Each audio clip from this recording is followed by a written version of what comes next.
किशोर का जन्म एक संपन्न परिवार में हुआ था। उसके पिता नगर के प्रसिद्ध सेठ थे और परिवार में कोई कमी नहीं थी। किशोर के दो बड़े भाई थे जो पिता के व्यवसाय में उनका हाथ बटाते थे, किंतु किशोर के लिए सब कुछ ठीक नहीं था।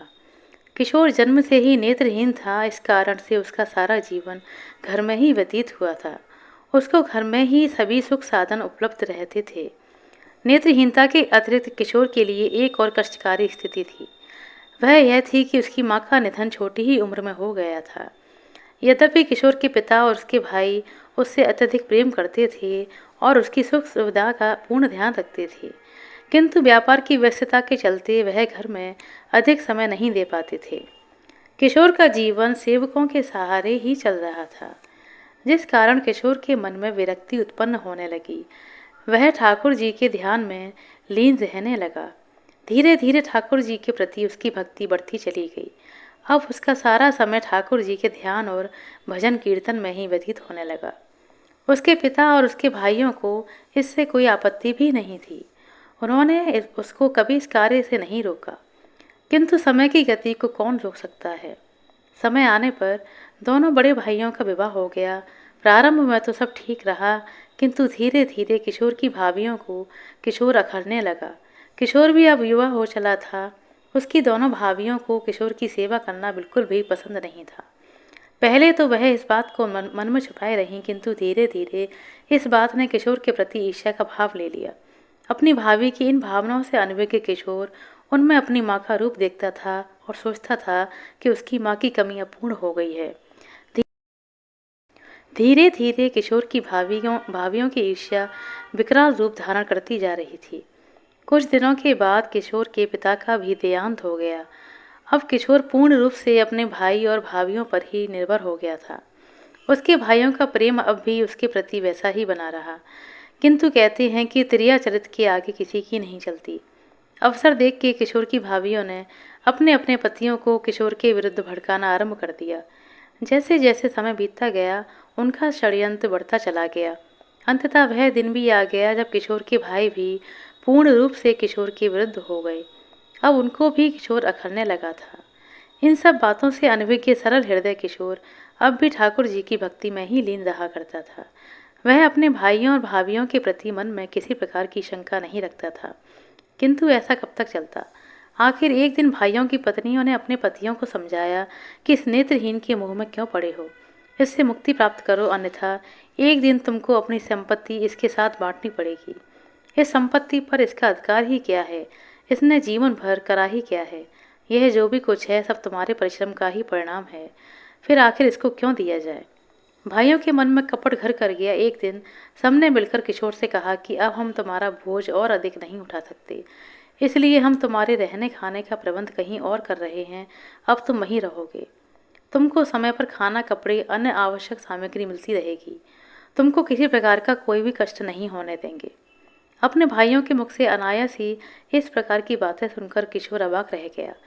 वह नहीं समझ पाया कि यह क्या बोल रहे थे। उसकी आंखों से झरझर अश्रु बह निकले, किंतु वह कुछ भी बोल पाने की स्थिति में नहीं रहा। अतः स्वयं को संभालते हुए कहा, भाई, आपने मेरे लिए जो निर्णय लिया है वह निश्चित रूप से मेरे अच्छे के लिए ही होगा, किंतु मुझे बस इतना बता दीजिए कि मेरा अपराध क्या है। बस यही कि मैं नेत्रहीन हूँ, किंतु इसमें मेरा क्या दोष। यह तो प्रभु की इच्छा है। और भाई, अब तक आपने मुझको इतना प्रेम दिया, फिर अनायास यह क्या हुआ। भाइयों के पास कोई उत्तर नहीं था। वह उसको छोड़कर चले गए। अब किशोर पूर्ण रूप से अनाथ हो चुका था। पर कहते हैं ना कि जिसका कोई नहीं होता उसका भगवान होता है, और ठाकुर जी का दीवाना तो किशोर पहले ही से ही था। फिर भला वह अनाथ कैसे हो सकता था। दुखी मन से किशोर ठाकुर जी के ध्यान में खो गया। अगले ही दिन किशोर के रहने का प्रबंध एक अन्य स्थान पर कर दिया गया। वह स्थान एकदम वीरान था, ना किसी का आना जाना, बस कुछ पशु पक्षी वहाँ विचरते रहते थे। थोड़ी ही दूर से जंगल आरंभ हो जाता था। किशोर के खाने पीने और देख रेख के लिए एक सेवक की नियुक्ति कर दी गई। प्रतिदिन सुबह नाश्ते का प्रबंध और दोपहर तथा रात्रि के भोजन का प्रबंध किशोर के भाई और भाभी कर देते थे। उसके वस्त्र भी घर से धुलकर आ जाते थे। किशोर ने कुछ भी विरोध नहीं किया। वह उसमें ही संतुष्ट रहने लगा। उसका नियम था, वह जब भी कुछ भोजन करता पहले अपने गोविंद का स्मरण करता। उनको भोजन अर्पित करता और उस भोजन के लिए धन्यवाद देकर तब भोजन ग्रहण करता। कुछ दिनों तक यह क्रम चलता रहा। इसी बीच किशोर की दोनों भाभियों को पुत्र रत्न की प्राप्ति हुई। उसके बाद उनको किशोर का यह प्रतिदिन का खाने और वस्त्र का प्रबंध भी अखरने लगा। तब दोनों ने मिलकर एक भयानक षड्यंत्र रचा। उन्होंने किशोर को समाप्त करने की योजना बना डाली। अगले दिन उन्होंने रात्रि के भोजन में विष मिलाकर सेवक के हाथों से भेज दिया। इस बात से अनबे के सेवक भोजन लेकर पहुंचा और किशोर को भोजन दे दिया। किशोर ने भोजन प्राप्त किया और प्रतिदिन की भांति भोजन गोविंद को अर्पित किया। अब जिसके साथ गोविंद हमेशा रहते हों, उसके सामने कोई षड्यंत्र भला कैसे ही संभव हो सकता था। गोविंद के भोजन स्वीकार करते ही भोजन प्रसाद के रूप में परिवर्तित हो गया। किशोर ने प्रतिदिन की भांति सुखपूर्वक भोजन किया, भगवान का धन्यवाद किया और लग गया हरि भजन में। उधर दोनों भाभियां प्रसन्न थीं कि चलो आज पीछा छूटा। अगले दिन अनजान बनकर उन्होंने फिर से प्रातःकाल का नाश्ता तैयार किया और सेवक के हाथ भेज दिया, इस आशा में कि थोड़ी देर में ही सेवक उनके मन को प्रसन्न करने वाली किशोर की मृत्यु की सूचना लेकर आएगा। नाश्ता देकर जब सेवक वापस लौटा तो किशोर को कुशल जानकर भाभियों को बड़ा आश्चर्य हुआ। वह दोनों पापी बुद्धि यह नहीं जान पाई कि जिसका रक्षक दया निधान हो उसका भला कोई क्या बिगाड़ सकता है।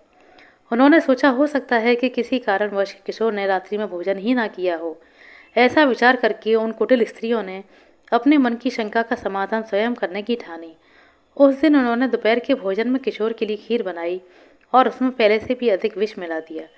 स्वयं ही खीर लेकर किशोर के पास गईं और किशोर से बड़े ही प्रेम का व्यवहार किया और पूछा कि आज तुम्हारा चेहरा कुछ उदास लग रहा है, क्या रात्रि में भोजन नहीं किया? अपनी भाभियों को वहां देख किशोर को बहुत प्रसन्नता हुई। वह बोला, नहीं भाभी, मैंने तो भोजन किया था, बहुत स्वादिष्ट था। यह तो आपका प्रेम है जो आपको ऐसा प्रतीत हो रहा है। यह सुनकर दोनों पापी स्त्रियां शंका में पड़ गईं कि इसने भोजन किया तो फिर यह जीवित कैसे खड़ा है। उनकी पापी बुद्धि ने अब भी उनका साथ नहीं दिया और वह सत्य को नहीं पहचान पाई। उन्होंने मन में विचार किया कि किशोर हमसे झूठ बोल रहा है। तब उन्होंने प्रेम पूर्वक किशोर को खीर देकर कहा, आज हमने तुम्हारे लिए अपने हाथों से खीर बनाई है और अपने सामने ही खिलाकर जाएंगे। उनके कपटपूर्ण प्रेम के नाटक को किशोर नहीं जान पाया और उसकी आंखों में आंसू आ गए। उसने प्रेम से वह खीर रख ली और खाने बैठ गया, किंतु खाने से पूर्व वह अपने गोविंद को नहीं भूला। उसने प्रेम पूर्वक गोविंद को याद किया, उनको खीर अर्पित की और प्रेम पूर्वक खाने लगा।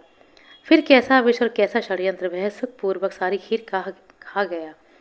उधर उसकी भाभियों ने उसको खीर खाते देखा तो सोचा कि हो गया इसका तो अंत, अब यहाँ रुकना उचित नहीं। ऐसा विचार करके वह तुरंत ही वहाँ से निकल आई। खीर खाने के बाद किशोर ने भाभी को धन्यवाद किया, किंतु वह वहाँ होती तब ना। किशोर को बहुत आश्चर्य हुआ कि अनायास ही दोनों भाभियाँ कहाँ चली गईं।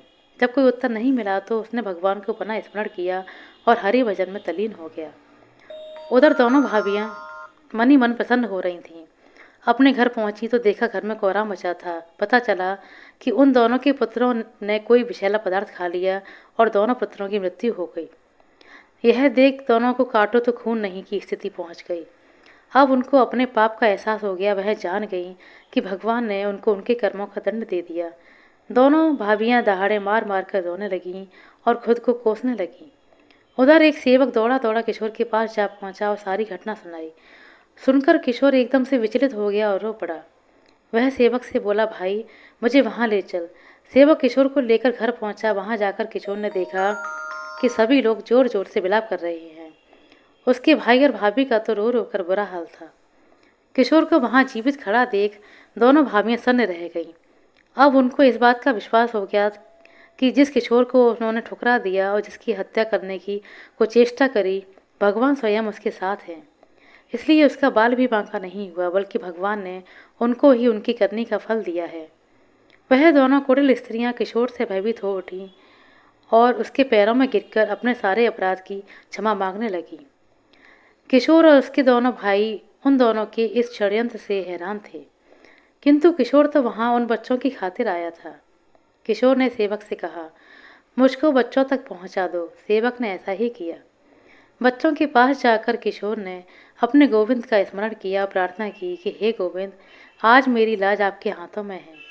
इन दोनों मासूमों को जीवन दान दे दो या फिर मेरा भी जीवन ले लो। ऐसी प्रार्थना करके किशोर ने दोनों बच्चों के सर पर हाथ फेरा।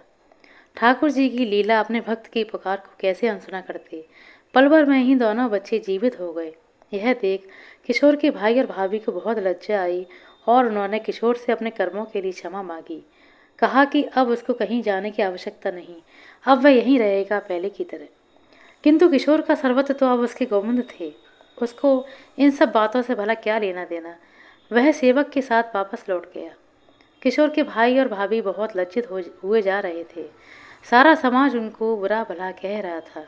सभी ने यही कहा कि अंत में वही भाई काम आया जिसको इन्होंने निर्दयता से ठुकरा दिया। उन सभी को सारी रात नींद नहीं आई। अगले दिन सभी ने मिलकर किशोर को वापस घर लाने का निर्णय लिया।